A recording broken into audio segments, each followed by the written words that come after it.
Welcome back, everyone. Today, we're diving into a story that sounds like it's straight out of a Hollywood movie, but I assure you, it's all too real. This is the story of Skidmore, Missouri, a tiny town with a giant secret, and the man who terrorized it for years, Ken Rex. Our story begins in the small farming community of Skidmore. With a population of just a few hundred people, it was the kind of place where everyone knew everyone else's business. Life was generally quiet, revolving around farming, church, and high school football. But beneath this peaceful surface, a shadow was growing, and that shadow had a name. Ken McElroy. McElroy wasn't just a troublemaker.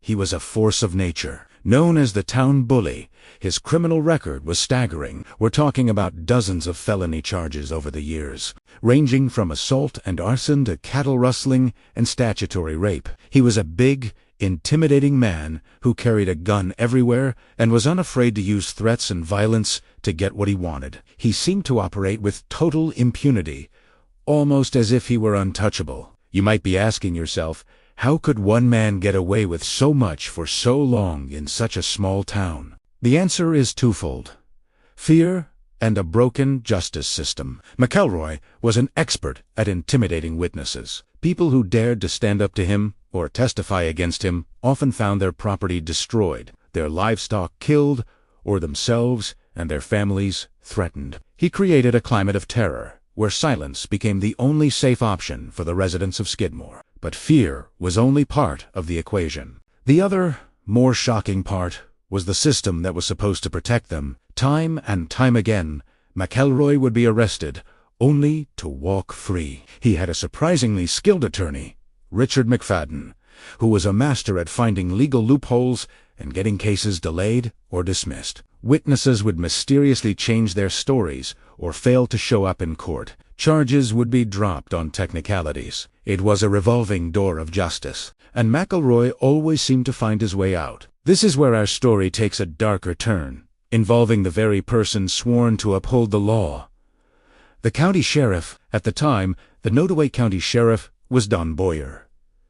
Now, the relationship between Sheriff Boyer and Ken McElroy is a subject of intense debate and suspicion. Many townspeople believed the sheriff wasn't just failing to stop McElroy, they suspected he was actively protecting him. Why would a sheriff protect a known criminal? The theories range from personal fear to something more corrupt. Some whispered that McElroy had compromising information on the sheriff. Others believed that the sheriff simply found it easier to look the other way than to confront a man as dangerous and well-connected as McElroy. Whatever the reason, the perception in Skidmore was clear. The law wasn't on their side. When they called for help, it often felt like their pleas fell on deaf ears. The sheriff's office seemed slow to respond to incidents involving McElroy, and investigations often went nowhere. Let's look at a specific incident that brought this to a boiling point. It involved a local grocer named Ernest Buell Bowenkamp. After a dispute in his store where McElroy's child was accused of stealing candy, McElroy began a campaign of harassment against the Bowenkamp family. It culminated one evening when McElroy, armed with a shotgun, cornered the elderly Bowenkamp in the street and threatened him. Bio Bowenkamp, fearing for his life, shot McElroy in the neck with a .22 caliber pistol.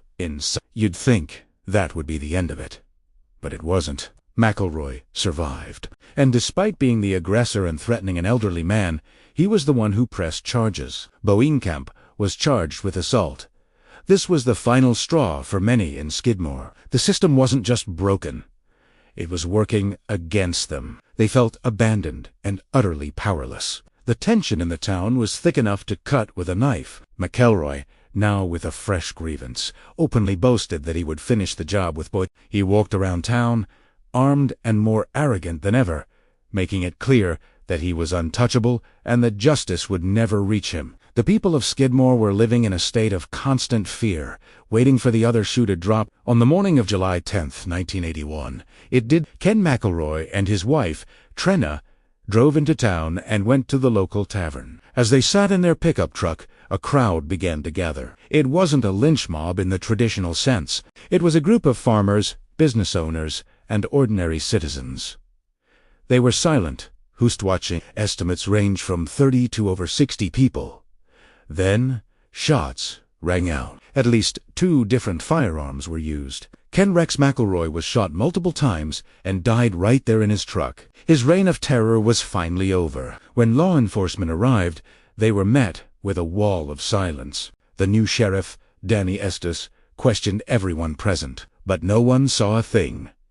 Not a single person. In a crowd of dozens of people, on a bright summer morning, in the middle of town, nobody saw who fired the shots. The town of Skidmore had collectively decided to handle its own justice. They closed ranks, and the secret of who pulled the triggers has been kept for over 4 decades. The investigation went nowhere. The FBI was called in, but they too were met with the same impenetrable silence. Trenum Sileroy, who was in the truck with her husband, identified one man, Del Clement, as one of the shooters. He was charged, but at the preliminary hearing, Trena's credibility was questioned and the case was dropped. No one has ever been convicted for the murder of Ken Rex McElroy. This case raises so many difficult questions. Was this vigilante justice?